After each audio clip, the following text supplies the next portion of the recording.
Welcome to the Slop Farm. Enjoy the video. In this video, I will show you how to make a delicious hot tiramisu latte using an easy method.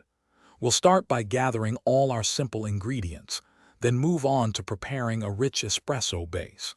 Next, we'll infuse it with those classic tiramisu flavors.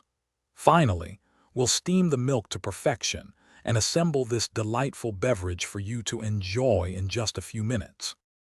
First, brew 1 or 2 shots of strong espresso, totaling about 2 ounces into your mug.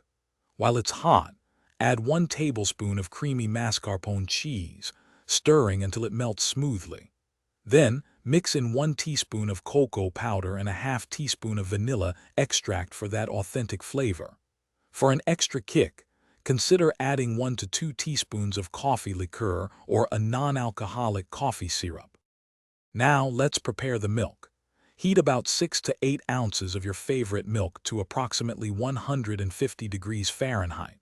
Use a steam wand or a handheld frother to create a beautiful, velvety microfoam.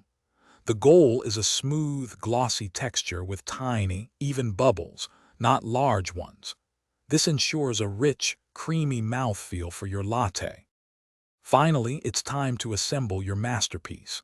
Carefully pour the rich, flavored espresso mixture into your favorite mug.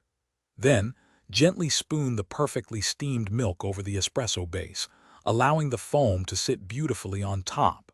For that classic tiramisu touch, dust generously with cocoa powder.